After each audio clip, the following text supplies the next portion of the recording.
This is a story of country people and of a thing very close to them, the welfare, the education of their children.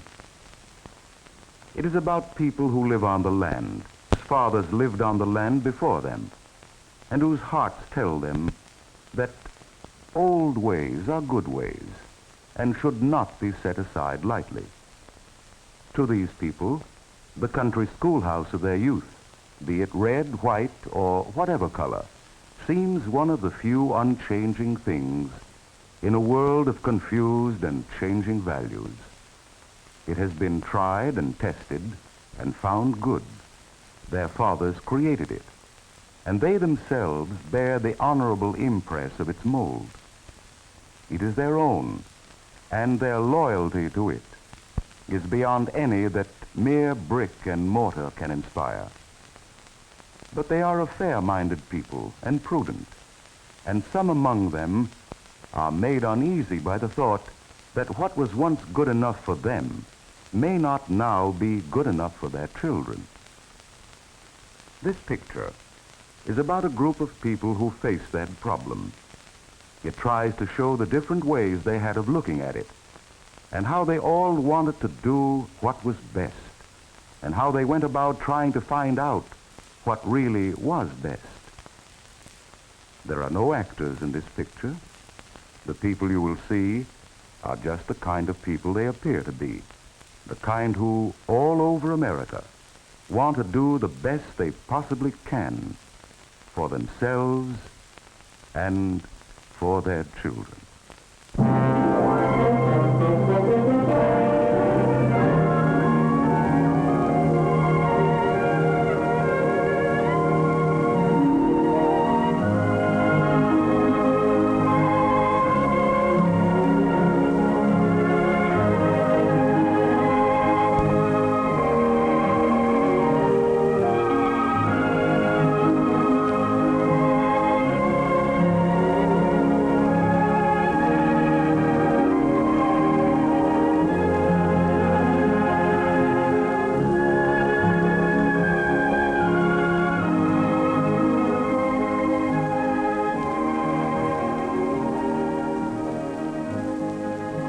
Miller School, District Number 6. Another year, another school board meeting. Here's a letter. I think 12 students are enough.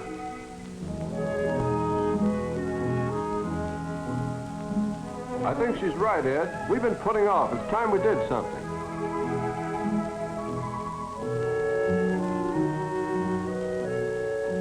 Let's look around, see what she needs this year.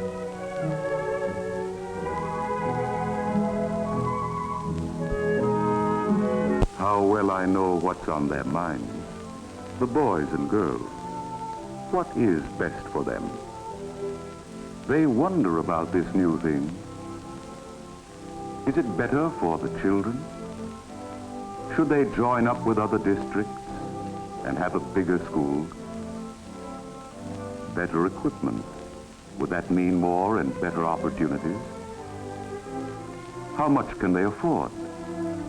But it's not just the cost that bothers them. There is a real worry about their rights, their independence, how they'd get along.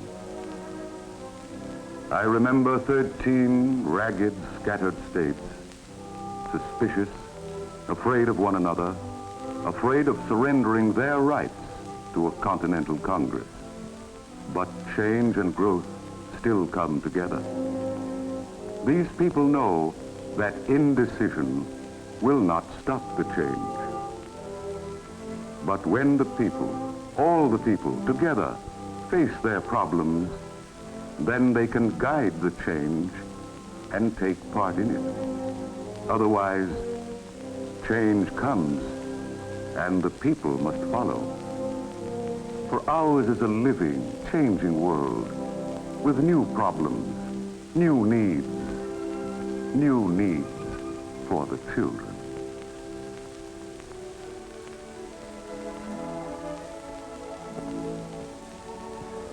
You folks here at the Miller School have been doing a fine job. Ever since Ed Miller's grandfather set aside this piece of land, the people in this district have faced the facts. You've got a problem here. Might as well admit it straight out.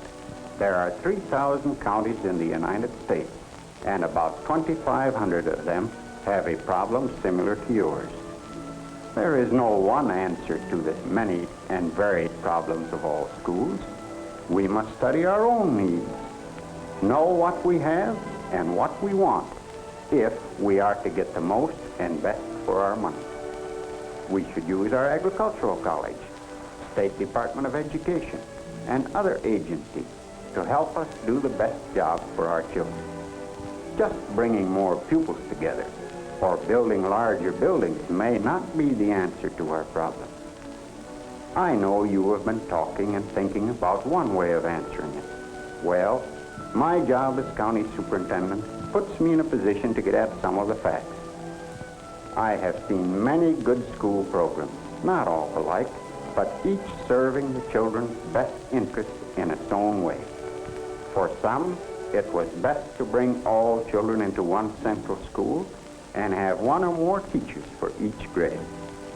Others found they could do the best job by having a central high school with a small elementary schools near where the children live. But let's talk about our own problem. Here is the Miller district, the Miller School. You have 12 pupils, and you know that's not enough. Hickory Corners has 15 children, Auden 23. Ripley has 65 in their two-room school. The village has about 400 and is already transporting your high school students. Now, adding the children in the 23 districts falling within convenient distance, you have enough to justify a good school with all the special but important services needed by the children and the entire community, and with an administrative unit large enough to do a real job. I know you want the best for your children. And in your case, I would say that Joe Turner has the answer. Throw in with the other districts and run a school in the village that comes up to modern standards. That's what I thought would happen. What do you think?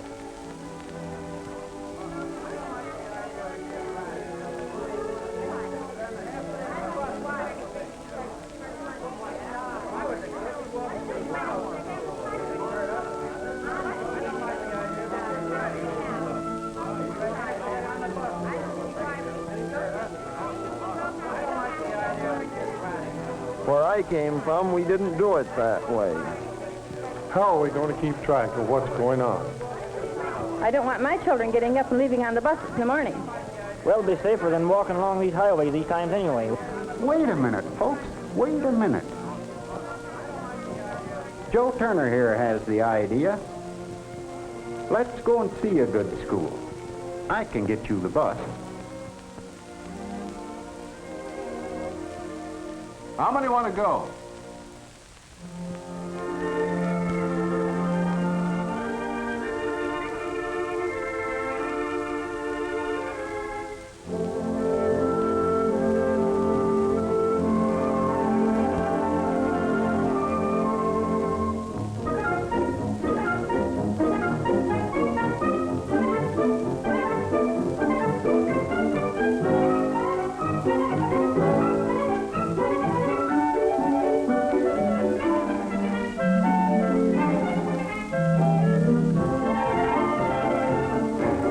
Enough room and enough kids the same age to get up a real ball game, a game that the players could really play.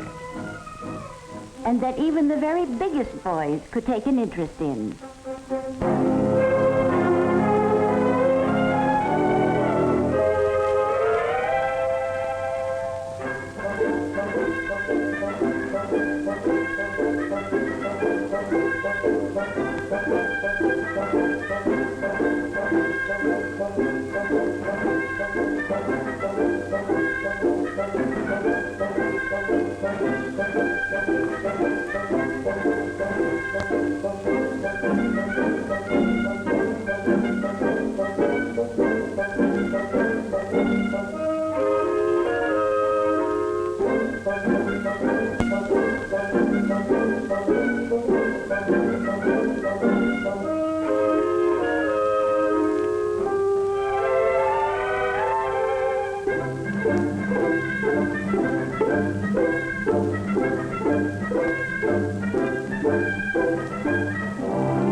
Even Ed and Joe were in agreement when it came to the agricultural program.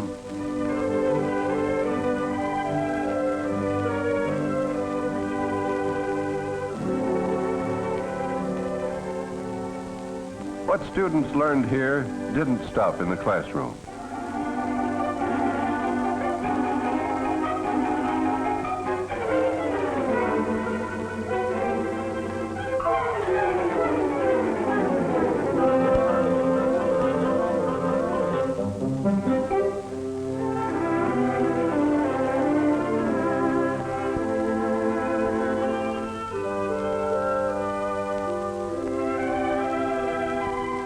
The rooms and equipment were available for night classes. And again, what men learned was taken out into the community.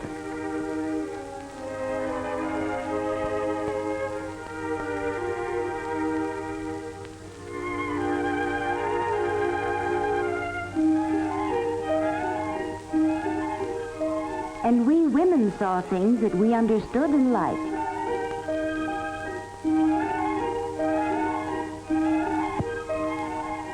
We all knew what the approval of your family can mean.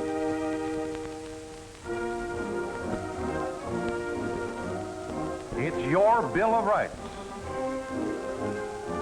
Yours to protect by voting, by studying, by understanding those principles of liberty, equality, and justice under law, which are the hope of enslaved peoples everywhere.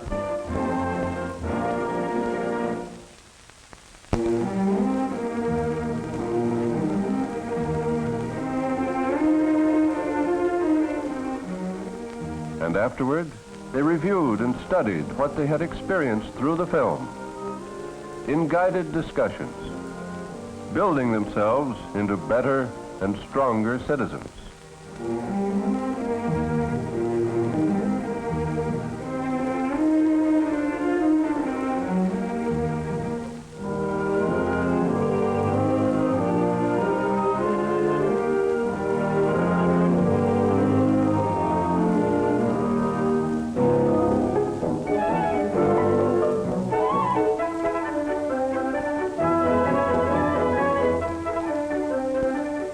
We all saw things that impressed us, different things.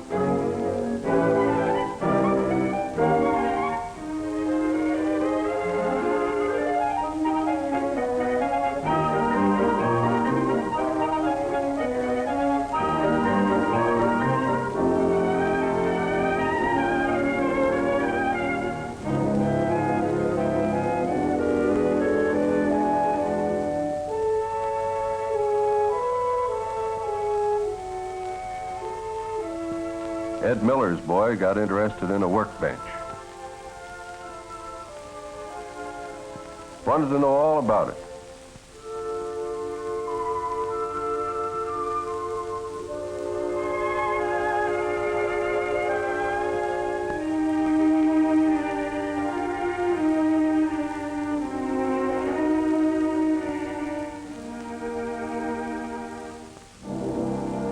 It got to be quite a story.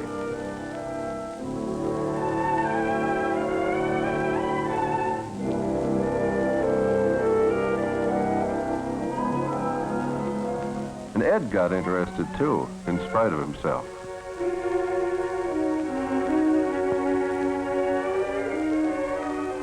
It seemed that when the boys got back to school this last fall, the shop teacher said the advanced class could use the shop to build anything they wanted. At first, that sounded easy. What did they want to build first? Well, there were lots of things. Let's see. Well, lots of things.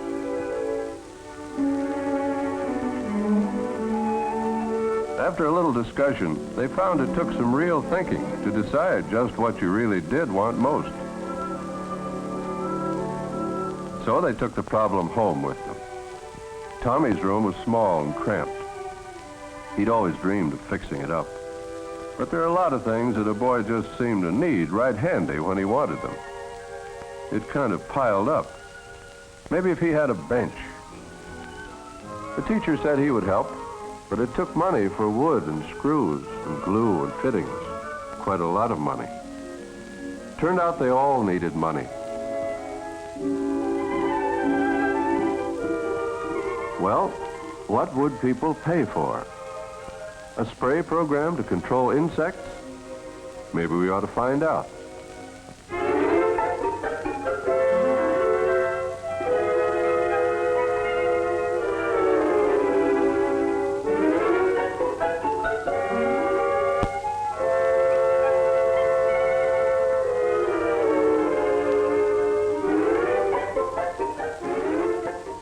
And where did the reading, writing, and arithmetic come in? Arithmetic? How much money do you need? What's the interest for 6 months?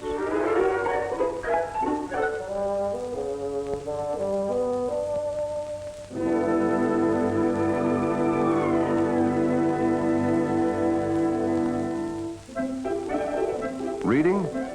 Who ever thought there were so many different kinds of spray outfits?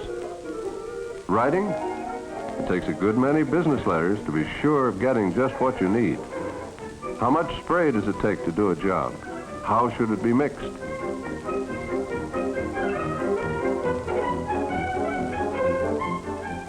Seems as though kids can learn reading, writing, and arithmetic just about as fast as they need it, if it's for something they want to do instead of something they have to do. By the time they got going, there it was again. The whole community was involved.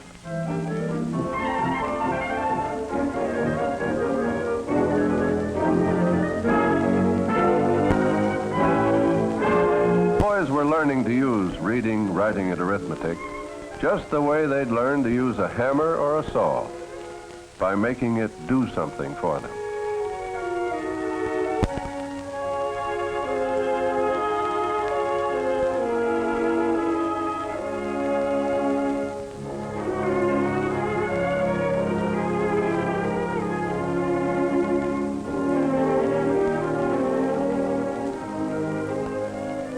Then a hot lunch, just the kind their children had every day.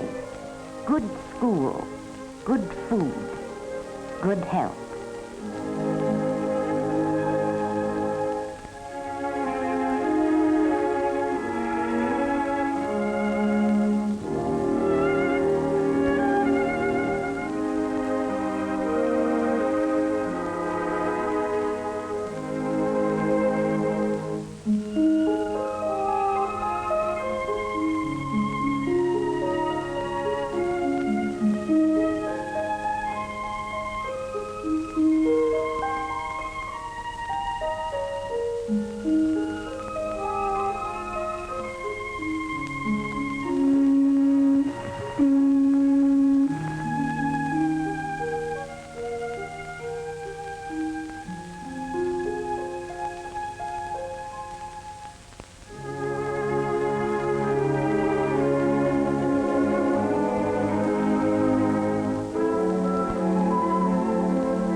So the people, all the people, had their say.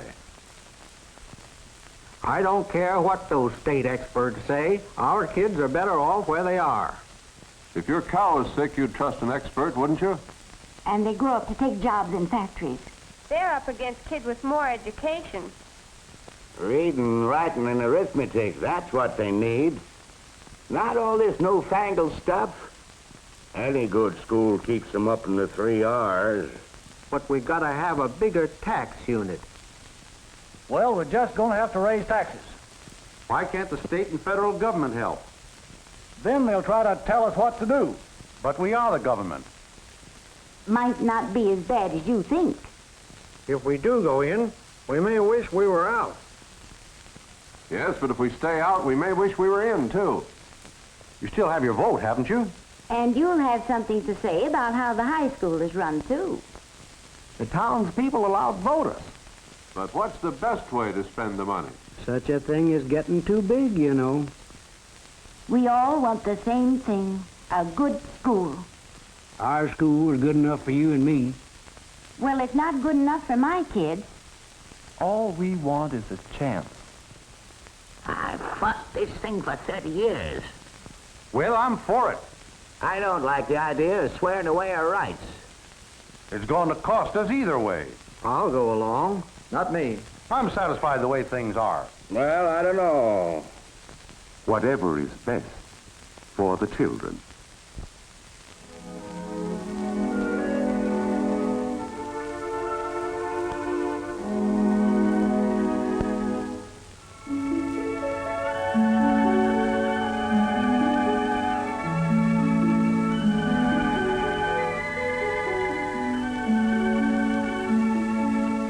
If they were sure what is best, they would all want to do the right thing.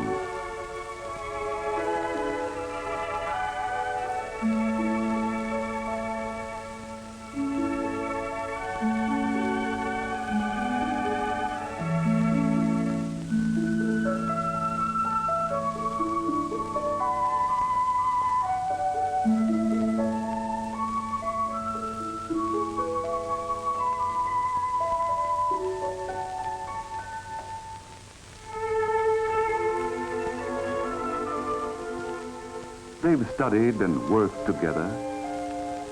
Now they're all voting for what they think is best for the children. And that's all anyone can do.